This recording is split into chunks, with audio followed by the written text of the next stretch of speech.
नेक काम में आगे बढ़ने का जज्बा क्या है? फस्तबिकुल खैरात, नेक काम में आगे बढ़ो, एक दूसरे से आगे बढ़ने की कोशिश करो। भूल जाइए, आज मैं नहीं कहूंगा नमाज पढ़ो, आज मैं नहीं कहूंगा रोजा रखो, आज मैं नहीं कहूंगा कि अपनी मस्जिद को बनाने के लिए चंदा दो। कुरान की आयत ही आज मैंने ऐसी पढ़ी है कि आप सुनकर खुद सोचें कि हमें क्या करना है। सारिऊ इला मग़फ़िरतिन मिन रब्बिकुम व जन्नतिन, तुम अपने रब की मग़फ़िरत चाहते हो और जन्नत चाहते हो तो उस जन्नत के कामों को करने में और मग़फ़िरत तलब करने में जल्दी करो, जल्दी। अब आपको कितनी जल्दी करना है ये आप सोचिए, कितनी जल्दी अल्लाह के इस घर को बनाकर तामीर करके पूरा करना है ये आप सोचिए, क्योंकि हमने आयत ही आज ऐसी पढ़ी है जो चित्रकोठी और उसके अतराफ के रहने वालों के दिलों को झंझोड़ती रहेगी कि हमें कितना जल्दी करना है और इसमें कितनी उजरत से काम लेना है और इसमें एक दूसरे को एक दूसरे से इस नेक काम में आगे बढ़ने के लिए कोशिश भी करना है कि हमने एक दूसरे से इस काम को करने में आगे बढ़ने की हम कोशिश करें और हम ज्यादा से ज्यादा इसमें ताबुन करने की कोशिश करें। मेरे भाइयों, ये आपको सोचना है, हम तो सिर्फ सुना के चले जाएंगे, अमल हमें और आपको सबको करना है। इसलिए ये आयत हमारे लिए भी है, जितना आपके लिए उतना हमारे लिए भी है। जितना आप इस आयत के हुक्म के मिस्ताक हैं उतना हम भी हैं। मेरे भाइयों, उससे बल्कि उलमा कुछ ज्यादा ही है। हमें और आपको ये तमाम चीजों को सोचना पड़ेगा और इस नेक काम को करने में हमें उजलत से काम लेना होगा। अब भी बहुत से लोग क्या कहेंगे, लो साहब मौलाना कहे जल्दी करो। अब कुछ जाहिल लोग आपका दिमाग खराब करेंगे, जल्दी का काम तो शैतान का होगा, ज्यादा जल्दी करने की क्या जरूरत है, हड़बड़ाओ नहीं, जल्दी का काम तो शैतान का होता है। पता नहीं कहां से हदीस लाए, जल्दी का काम शैतान का होता है। तेरे बाप का होता है क्या जल्दी का होता? नमाज़ें जल्दी पढ़ने का हुक्म है, अफजल टाइम पे पढ़ने का हुक्म है, तो इसका मतलब यह कि जल्दी हम पढ़ रहे हैं तो शैतान का काम कर रहे हैं। बाप ने हुक्म दिया फौरन अमल करो, जल्दी करो, तो क्या मतलब है हम उस काम में जल्दी करेंगे तो क्या ये शैतान का काम है? पता नहीं कहां से लोग ले आते अपनी खुराफाती खोपड़ी से कि जल्दी का काम तो शैतान का है। मेरे भाइयों, जिस दौलत को हम कमा रहे हैं, दौलत कमाना कोई बुरी चीज नहीं है। दौलत होगी तो नेक कामों में खर्च करोगे। आपके पास दौलत ही नहीं तो मस्जिद कैसे बनाओगे? आपके पास दौलत ही नहीं तो मदरसा कैसे चलाओगे? आपके पास दौलत ही नहीं है तो बच्चों को कैसे उनको क्या खिलाओगे और क्या पिलाओगे? दौलत कमाना कोई बुरी चीज नहीं है। कुरान तो खुद कहता है कि तुम निकलो, वब्तगू मिन फज़लिल्लाह, अल्लाह का फजल तलाश करो, नमाज जुमा पढ़ लो, निकलो और अल्लाह का फजल यानी रोजी तलाश करो। खुद अल्लाह ने हुक्म दिया कि रिस्क तलाश करो। मेरे भाइयों, पैसे को नाजायज तरीके से कमाना और नाजायज तरीके से खर्च करना ये गलत है। और पैसा जिसको हम अंबार बनाकर अपने घरों में रख रहे हैं, ये सुकून नहीं देता है, याद रखिए। पैसा सुकून नहीं पहुंचाता है। अगर पैसे से सुकून मिलता होता, पैसे से सुकून मिलता होता तो मुझे बताओ कि कितनी औलादें ऐसी हैं जो आज अमेरिका में काम कर रही हैं, सऊदी में काम कर रही हैं, कुवैत में काम कर रही हैं, बहरीन में काम कर रही हैं, दुबई में काम कर रही हैं। कई कई साल हो जाते हैं उनको काम करते हुए, पैसा कमाते हुए, और उनका पूरा बाप अपने घर पे अपने बेटे को देखने के लिए तरस रहा है।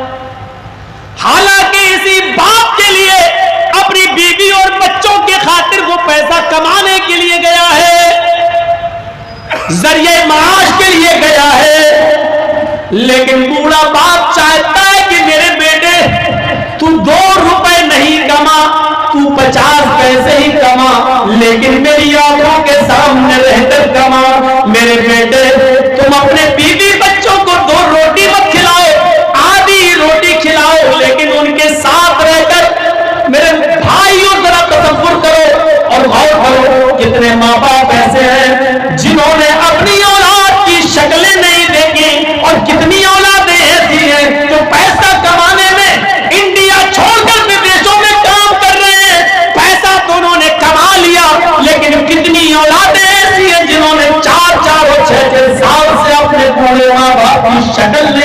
रही है। अलग बात है कि आज के इस दौर में मोबाइल का जमाना है, वीडियो कॉन्फ्रेंस के जरिए बात हो जाए, वो एक अलग बात है। लेकिन आप अपने बूढ़े बाप को अपने सीने से न लगा सके, आप अपने बूढ़े माँ बाप की पेशानी न चूम सके, आप अपने बूढ़े माँ बाप का हाथ पकड़कर उसको सहारा देकर आप कमरे में बिठा न सके, अपने बाप बूढ़े बाप के साथ बैठकर दो लुकमा न खा सके।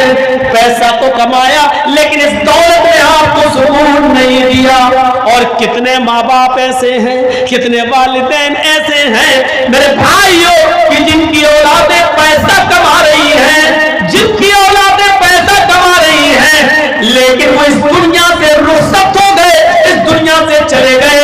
उनको उनके बेटों ने कांधा तक नहीं दिया, उनकी जनाजे की नमाज में भी शिरकत नहीं की। वो अपने बाप की कब्र में जाके दो लब मिट्टी भर के भी नहीं दे सके, दो लब मिट्टी भी नहीं डाल सके। मेरे भाइयों कितना बदनसीब है वो बाप जो इस दुनिया से चला गया और उसकी औलाद पैसा कमा रही है सुकून के लिए, लेकिन उसको अपने माँ बाप का जनाजा देखने को नहीं मिला, अपने माँ बाप की आखिरी शक्ल देखने को नहीं मिली, अपने माँ बाप का आखिरी वक्त दुआ लेने का वक्त उसको मौका भी नहीं मिला। मेरे भाइयों अपने बाप की कब्र पर जाकर मिट्टी देने का मौका भी नहीं मिला। मेरे भाइयों ये पैसा सुकून नहीं देता है, यह आपका वहम है। मैं आपको बताऊं पैसा सुकून नहीं देता। कितने लोग ऐसे हैं जिनके पास दौलत की कमी नहीं है, लेकिन डॉक्टर ने मना कर दिया है कि तुम मटन नहीं खा सकते हो, चिकन नहीं खा सकते हो। वो मटन का 1 किलो गोश्त तो छोड़ो, पूरा बकरा लाकर ज़िबा करने की ताकत रखता है, लेकिन खुद नहीं खा सकता। और देखिए मेरे एक बहुत अच्छे दोस्त हैं लखनऊ के अंदर, बहुत पैसे वाले हैं और प्रॉपर्टी का काम करते हैं, डीलर है वो प्रॉपर्टी और जमीन और जायदाद का। कई मर्तबा उन्होंने मुझे लखनऊ में बेचारों ने अपने यहाँ बुलाया और दावत दी। कई मर्तबा वो हमें लखनऊ की अच्छी अच्छी होटलों में ले गए खाना खाने के लिए, लेकिन खुद बेचारे ग्रीन सलाद खा रहे हैं, न चिकन खा रहे हैं न मटन खा रहे हैं, सऊदी की मंदी तक खिला रहे हैं वो हमें, लेकिन बेचारे खुद नहीं खा रहे हैं। खीरा खा रहे हैं, गाजर खा रहे हैं, ककड़ी खा रहे हैं। मैंने उनसे कहा लीजिए, कहाँ है मौलाना साहब, अल्लाह ताला ने इन नेमतों को खाना अब हमारे नसीब से छीन लिया है। डॉक्टर ने मना कर दिया है, पैसे की कमी नहीं है। 4500 रुपए का बिल बैठा था खाना खिलाते वक्त, हम चंद लोगों को 4500 रुपए का, लेकिन नतीजा आप ताज्जुब करेंगे कि उस शख्स ने न चिकन की कोई बोटी खाई न मटन की कोई बोटी खाई। कहिए ऐसी दौलत किस काम की जो इंसान को सुकून नहीं दे रही। फ्रिज खरीद सकता है लेकिन फ्रिज का पानी नहीं पी सकता। डॉक्टर ने कह दिया गर्म पानी पियो, थर्मस अपने साथ लेके चल रहे हैं, पानी गर्म कर रहे हैं और उसमें गर्म करके पानी पी रहे हैं। फ्रिज खरीदने की ताकत है लेकिन फ्रिज का ठंडा पानी पीना मना है। 800,000 रुपए किलो की मछली खरीदने के लिए तैयार, लेकिन मछली खा नहीं सकते। एक से एक कीमती मिठाई खरीदने के लिए तैयार, दौलत है उनके पास, लेकिन डॉक्टर ने कह दिया है कि मिठाई नहीं खा सकते हो, तुम्हारी शुगर 500 के पार। दुनिया में दौलत सुकून नहीं देती है, दुनिया में पैसा सुकून नहीं देता है। अगर दुनिया में पैसा सुकून मिलता, पैसा सुकून देता, तो मेरे भाइयों दुनिया में कोई आदमी बेसुकून नहीं रहता। दुनिया में कोई आदमी जो पैसे के लिए दौड़ता और भागता है, मेरे भाइयों जब पता चलता है कि मेरे बेटे को लीवर में कैंसर हो गया है, तो वही पैसा फिर वो पानी की तरह बहाता है। जब पता चलता है कि मेरे बेटे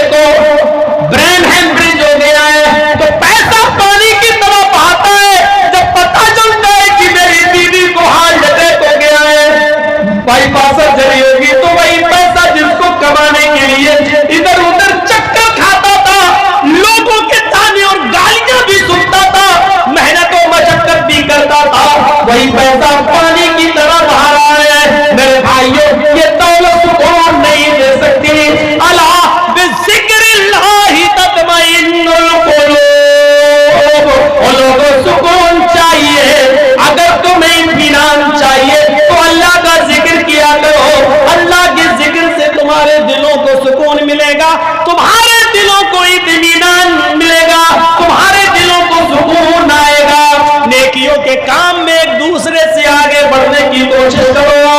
वसारिऊ इला मग़फ़िरतिन मिन रब्बिकुम व जन्नतिन। अल्लाह तबारक व तआला कह रहा है नेक काम को करने में जल्दी करो, अपने रब की मग़फ़िरत चाहने में जल्दी करो और जन्नत को हासिल करने में जल्दी करो। अर्ज़ुहा समावात वल अर्ज़, जिसका रक़बा, जिसकी लंबाई और चौड़ाई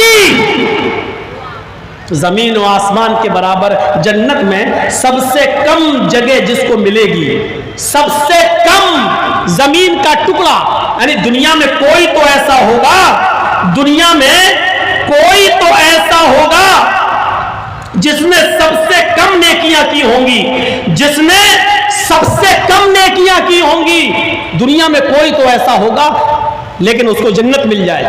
सबसे कम नेकियां की हो उसको जन्नत मिल जाए, दुनिया में ऐसा जरूर कोई होगा। तो दुनिया में जब सबसे कम नेकियां की है और जन्नत उसको मिल गई तो सबसे कम जगह भी उसको मिलेगी जन्नत में। चलो जन्नत तो पा गया लेकिन सबसे कम जगह मिलेगी। जानते हो जन्नत में सबसे कम जगह जिस शख्स को मिलेगी वो जगह भी कितनी होगी? अल्लाह के नबी ने फरमाया कि कोई घोड़े पर बैठकर जन्नती को जो सबसे कम जगह मिलेगी वो भी इतनी होगी कि वो अपनी इस घर के इस कोने पर बैठकर, घोड़े पर बैठकर सफर करे और 100 साल तक वो घोड़ा दौड़ता रहे, चलता रहे। 100 साल के बाद वो घोड़ा जहां रुकेगा, 100 साल के बाद वो घोड़ा जहां रुकेगा वो जन्नती की सबसे कम जगह होगी। यानी जिसको सबसे कम जगह मिलेगी उसको इतनी जगह मिलेगी। अब आप अंदाजा लगा सकते हैं और गौर कर सकते हैं कि सबसे कम नेक अमल करने वाले जन्नती का इनाम है, उसको जन्नत में इतनी जगह मिलेगी। तो जिसने ज्यादा नेकियां की होगी और नेकियों के कामों में दूसरे से आगे बढ़ा होगा, मेरे भाइयों उसका हाल क्या होगा, उसको कितना इनाम मिलेगा, उसको जन्नत में कितनी जगह मिलेगी। अर्ज़ुहस समावात वल अर्ज़, जो जमीनों आसमान के बराबर है उसका तूल व अर्ज़, उसकी लंबाई और चौड़ाई। किसी ने हज़रत आयशा सिद्दीक़ा से पूछा, किसी ने हज़रत आयशा सिद्दीक़ा से पूछा, अम्मी आयशा अल्लाह के नबी मस्जिद में कितनी नमाज पढ़ते हैं? हमें मालूम है अल्लाह के नबी गरीबों की कितनी मदद करते हैं, हमें मालूम है अल्लाह के नबी का क्या सुलूक है यतीमों के साथ, गरीबों के साथ, बेवाओं के साथ और पड़ोसियों के साथ, हमें मालूम है। बाहर के क्या काम है वो हम जानते हैं लेकिन नबी के घर के मामलात हमें नहीं मालूम। अल्लाह के नबी घर में क्या करते हैं? वो सहाबी इसलिए पूछना चाहते हैं कि हजरत आयशा घर का कोई काम बता दें जो हम लोग न करते हो तो हम भी वो काम करने लग जाएं। देखिए नेक काम कैसे पता लगाना चाहते हैं वो सहाबी। कहा अम्मी आयशा मुझे बताइए कि वो कौन सा काम है जो अल्लाह के नबी घर में करते हैं, क्योंकि घर के बारे में हमें नहीं मालूम। बाहर क्या करते हैं मैं जानता हूँ लेकिन घर में क्या अमल करते हैं वो हमें नहीं मालूम। हजरत आयशा कहती हैं कि सुनो घर में मोहम्मद रसूलुल्लाह का, मेरे सरताज का, मेरे हस्बैंड का रवैया बहुत अलग है।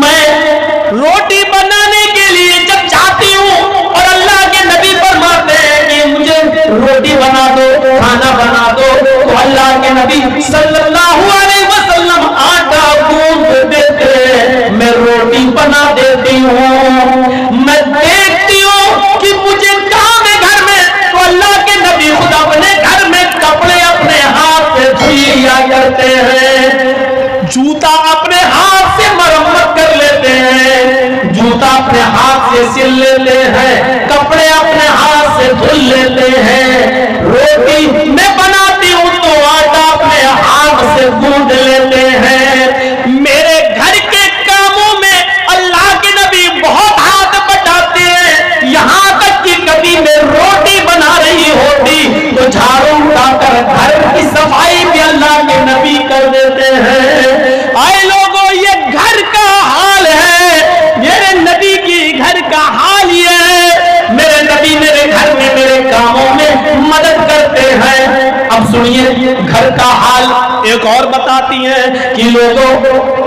इसके साथ साथ اللہ کی عبادت یہ تو گھر کے کام ہوئے دنیاوی کام، لیکن عبادت کا جہاں تک تعلق ہے تو سنیے کبھی کبھی ایسا ہوتا ہے کہ ہمیں تھوڑا بہت ٹائم ملتا ہے تو اللہ کے نبی صلی اللہ علیہ وسلم اور ہم دونوں پاس پاس ہوتے، میں بیٹھی رہتی، میں اللہ کے نبی کے سر کو اپنی گود میں رکھ لیتی، اللہ کے نبی کے سر کو دبا رہی ہوتی، اللہ کے نبی ہم سے ہنسی و مذاق کر رہے ہوتے، میاں بیوی ہیں ہم سے لطف اندوز ہوتے، بوس و کنار کر رہے ہوتے، مجھے اپنی آغوش میں لیتے، مجھے چوم رہے ہوتے، مجھے بوسا دے رہے ہوتے، ہنسی و مذاق کر رہے ہوتے، ہم لوگ ابھی ہنسی و مذاق میں ہوتے، ابھی ہم لوگ آپس میں ایک دوسرے سے ہنسی و مذاق اور دل لگی کر رہے ہوتے کہ اتنے میں حضرت بلال کی اذان کی آواز آتی،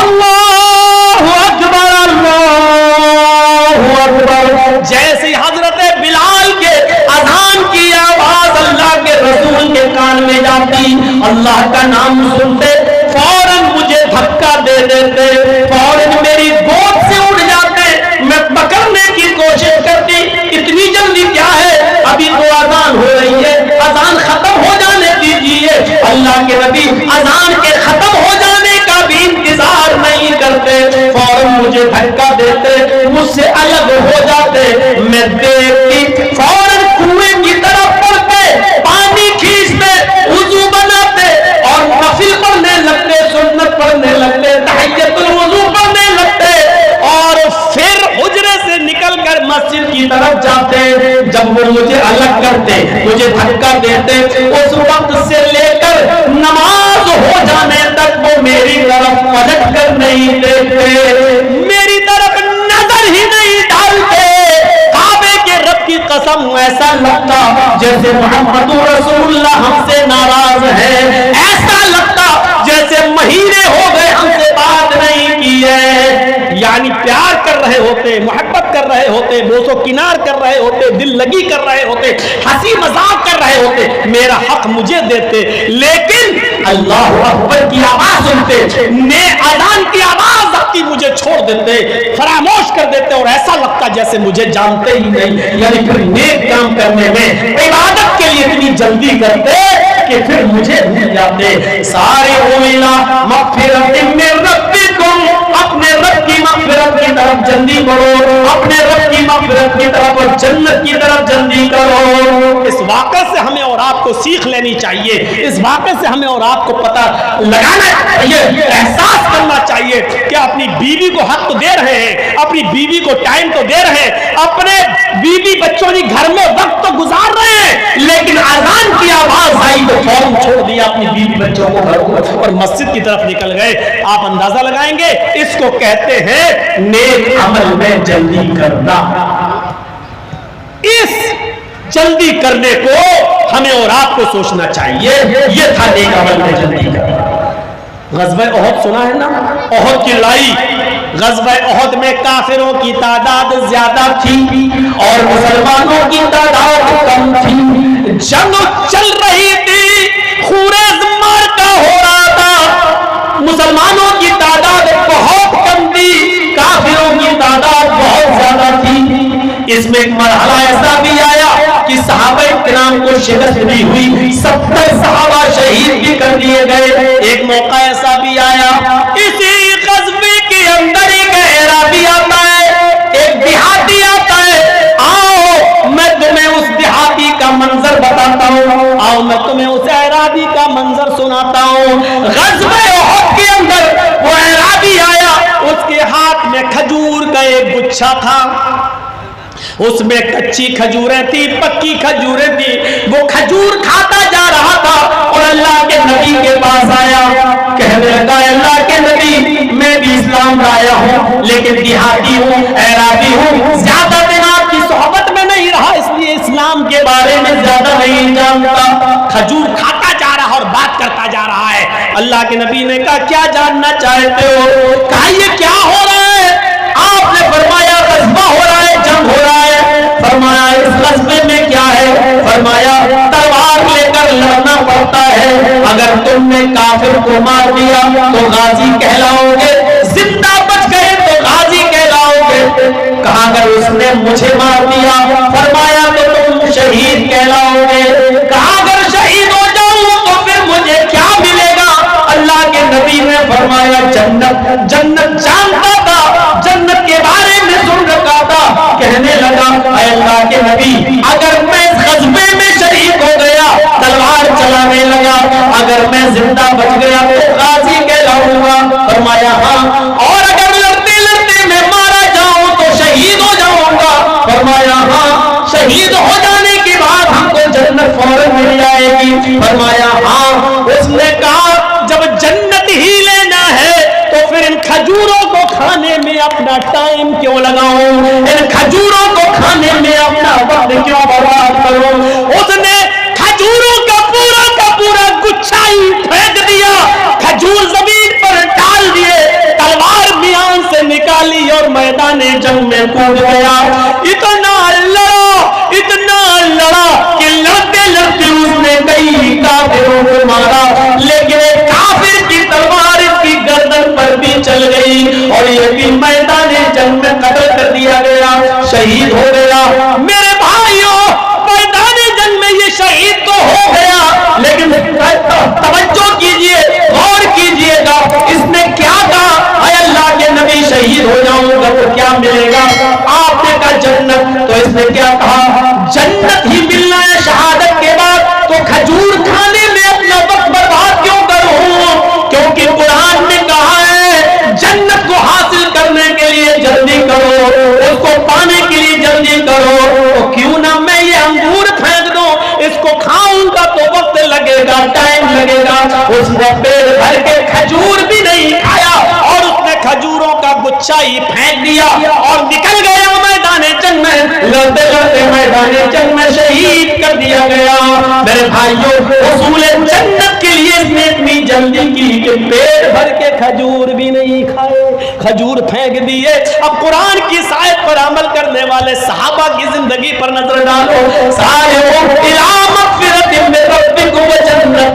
اپنے رب کی مغفرت اور حصول جنت کے لیے جلدی کرو, دوڑو. یہ کیسے لوگ تھے جو حصول جنت کے لیے اتنی جلدی کیا کرتے تھے؟ یہ کون سی قوم تھی اور کون سے لوگ تھے؟ میرے پیارے ساتھیوں, 3:45 بج چکے ہیں. کل تو 3:40 تک میں بولا تھا, آج میں نے 3:45 تک آپ کا خطاب کیا اور یہ بتانے کی کوشش کی کہ نیک اعمال میں جلدی کرنا چاہیے اور نیک اعمال میں جلدی کرتے کرتے ہمیں ایک دوسرے سے آگے بڑھنے کی بھی کوشش کرنی چاہیے. مجھے امید ہے کہ انشاءاللہ آج کا یہ خطاب آپ کی مسجد کے لیے بھی کام آئے گا اور لوگ اس مسجد کو بنانے میں بھی میرے بھائیوں جلدی کریں گے اور تعمیر مسجد کا پورا خیال رکھیں گے. میں ڈپریشن میں ہوں بہت زیادہ اور اس لیے میں بہت زیادہ ٹائم اور آپ کا نہیں لینا چاہتا ہوں. کچھ باتیں میرے ذہن سے ابھی تک نکل نہیں رہی ہیں اور یہ کمیٹی کے لوگ اچھی طریقے سے جانتے ہیں. میں ان کو کریدنا نہیں چاہتا ہوں آپ کی محفل میں اور آپ کے جلسے میں, اس لیے مجھے تھوڑا سا معاف کیجیے گا اور میں معذرت کے ساتھ, بہت دکھ اور درد کے ساتھ آپ کے اس علاقے سے آج میں رخصت ہو رہا ہوں. کچھ تکلیف ہے میرے دل میں جو میں بیان کرنے کے لائق نہیں ہوں. اللہ سے اس کی معذرت چاہتا ہوں کہ میں نہیں بولنا چاہتا تھا لیکن بول دیا. اللہ رب العالمین ہمیں معاف فرمائے اور اللہ رب العالمین آپ کو جنت میں جانے والے اعمال کرنے کی توفیق عطا فرمائے. وما علینا الا البلاغ المبین. وآخر دعوانا الحمد للہ رب العالمین. السلام علیکم ورحمۃ اللہ.